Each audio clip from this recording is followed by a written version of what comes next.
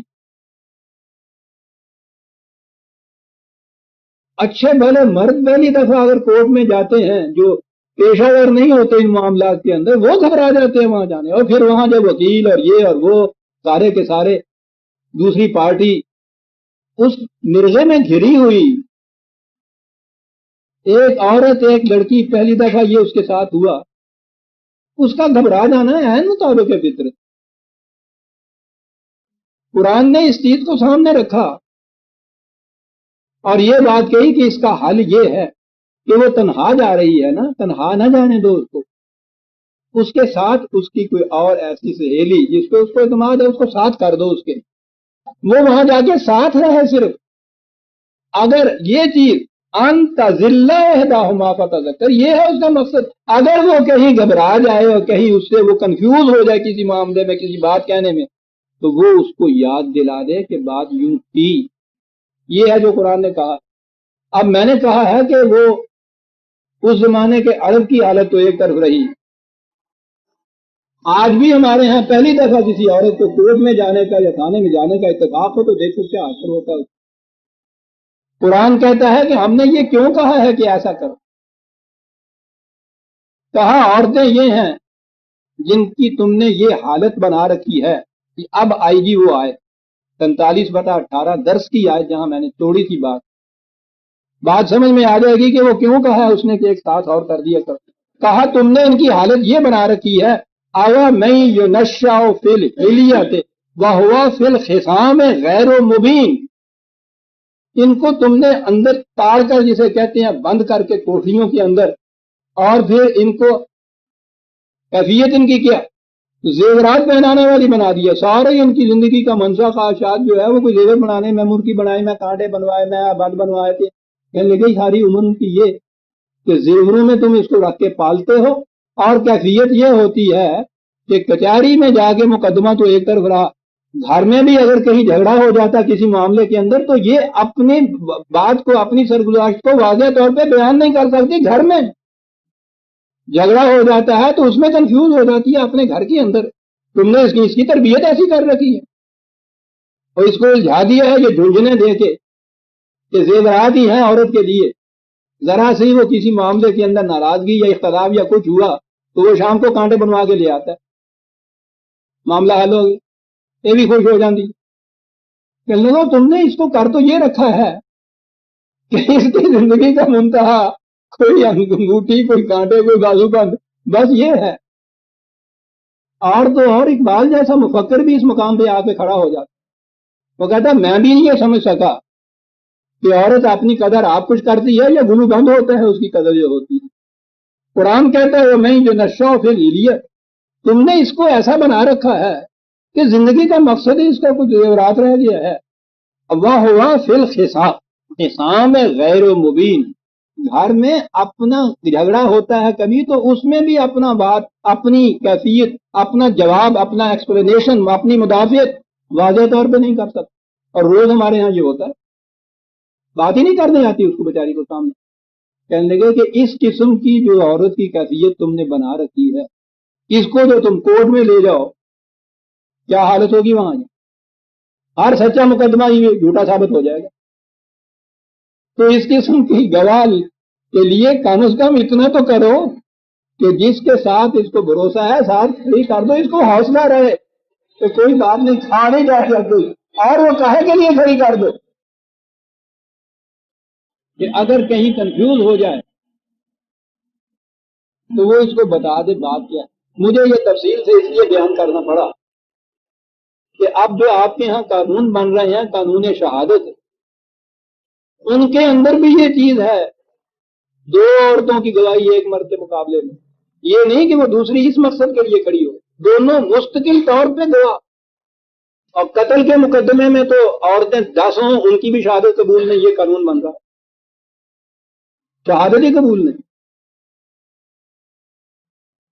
اور اگر یہ اس قسم کے وہ دیوانی کے یہ جو میں نے ابھی آیت پڑھی ہے، اور اس میں بھی وہ بات جو ہے وہ کچھ گواہی میں سمجھتا ہوں کہ کورٹ والی بات نہیں، دستاویز کی بات ہے، لین دین کا معاملہ ہے، صرف فوجداری قصہ کوئی نہیں ہے. اب بعض جو قانون نئے بن رہے ہیں فقہ کے آپ کے یہاں نئے نہیں بن رہے، وہی پرانے قانون ہیں. پرانی شراب نئی بوتلوں کے اندر آ رہی ہے، اس میں بعض ایسی مقدمات ہیں جس میں عورت کی گواہی قابل قبول نہیں سرے سے، اور بعض ایسے ہیں جہاں ایک کی جگہ دو عورتیں شہادت میں، اور کہا جاتا ہے قرآن نے ایسا کہا ہے، اور عورت کو کہہ دیا جاتا ہے تمہاری قیمت تو خدا نے یہ مقرر کی، اگر ہم نے تمہاری خون بہا کی قیمت آدھی رکھی ہے مرد سے تو ہم نے کون سا تم سے ظلم کیا؟ خدا دو عورتوں کو ایک مرد کے برابر قرار دیتا ہے. یہ ہے وہ آیت. اب سوال یہ ہے کہ یہ حالت جو قرآن نے کہی ہے کہ تم نے ایسا ان کو بنا رکھا ہے، کہا کہ کیا یہ چیز عورت کی فطرت ایسی ہے کہ وہ ایسی ہی ہے، واضح نہیں ہے، بات صاف نہیں کر سکتی، کم عقل ہے، مرد سے آدھے درجے پہ ہے؟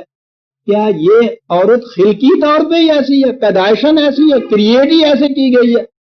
ہاں، کہا کہ یہ تو تمہاری تربیت ہے جس نے اس کو ایسا بنا. اور تربیت تو پہلے دن سے شروع ہوتی آیا نہیں، سب کے جانیے پر آدھے سامنے بول نہیں ہے بھائی. پہلے دن سے یہ آواز آتی، ہر گھر سے یہ آواز آتی. انفیریورٹی کمپلیکس پہلے دن سے اس کے اندر داخل کر دیا جاتا ہے. ہم مارتا ہی برا مارتا ہی ہوں، تو نہ آ چکی ہے نہیں، سچے جانیے تم نے مار کھانی، تم نے جواب نہیں دینا.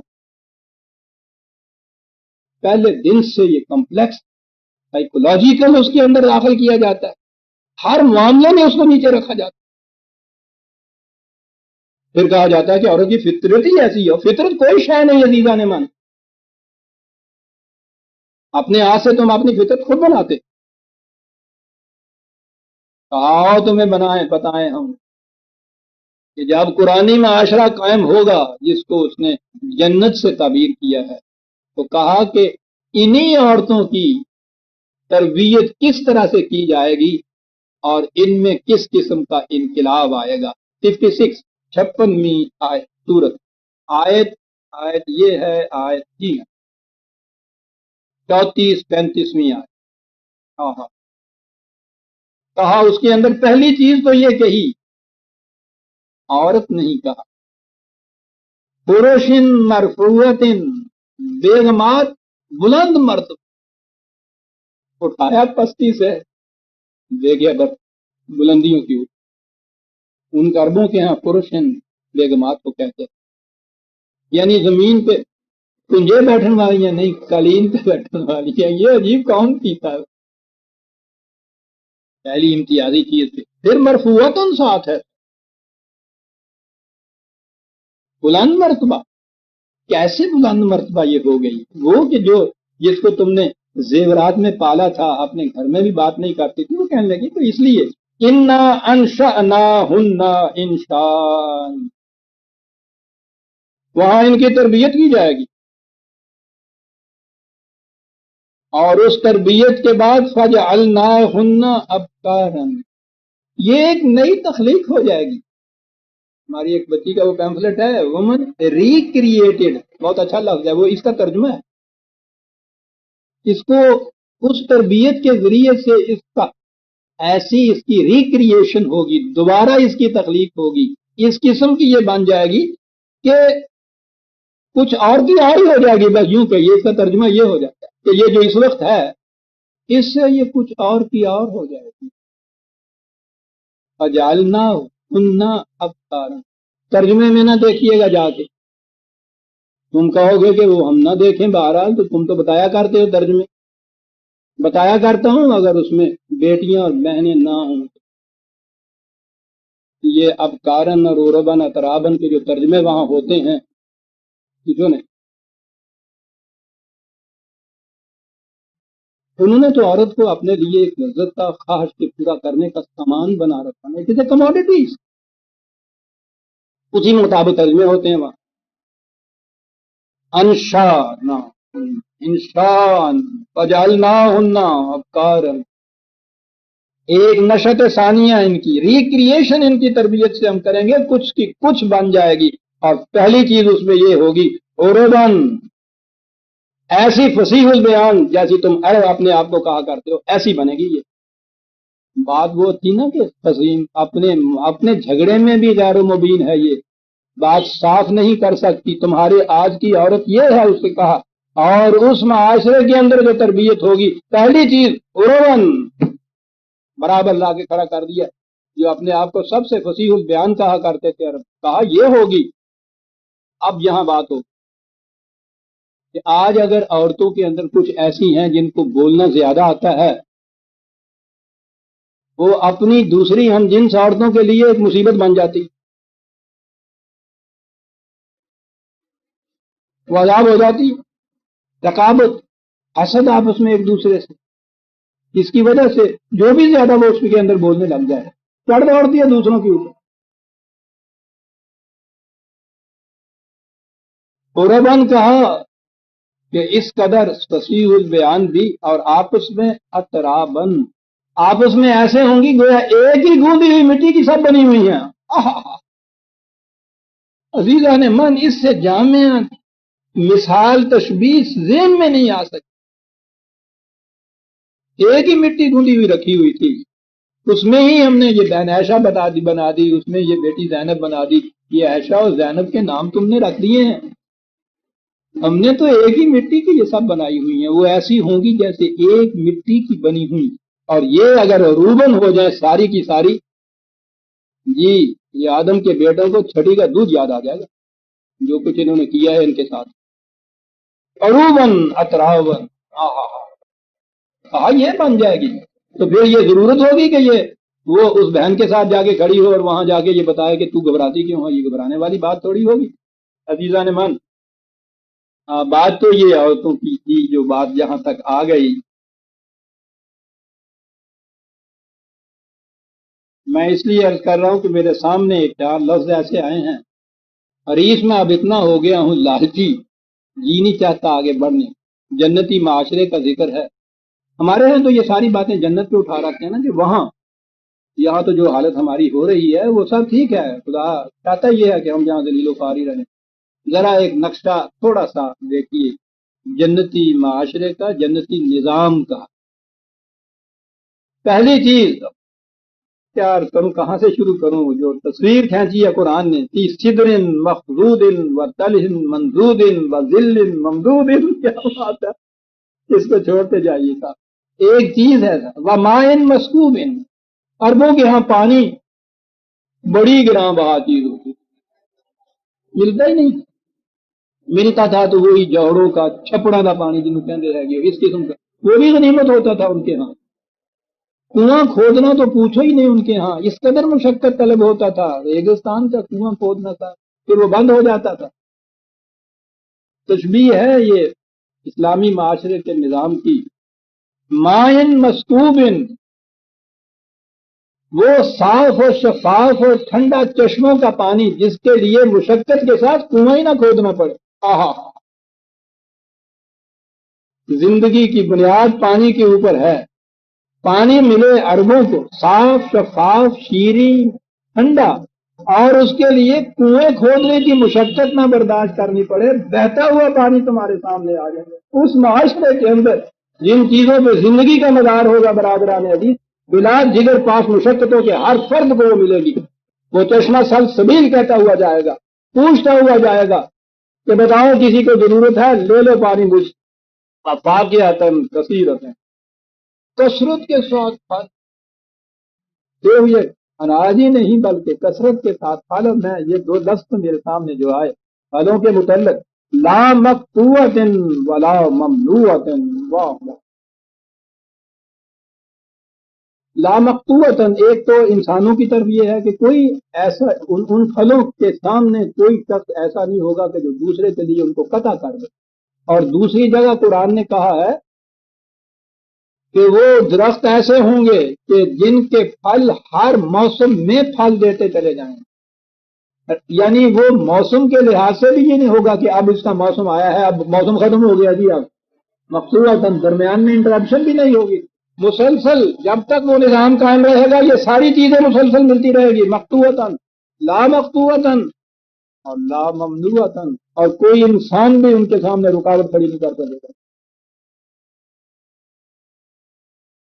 بدترین اس نے جو انسان گنائے ہیں، ویل للمصلین الذین هم عن صلاتهم ساہون، تباہی ہے ان نمازیوں کے لیے جو اپنی نماز کی اصل اور غائب سے بے خبر رہتے ہیں۔ ہم یراؤن، وہ نماز اسی کو سمجھتے ہیں جو چیز دوسرے لوگ دیکھتے ہیں کہ یہ ہو رہا ہے، یہ نقل و حرکت محسوس۔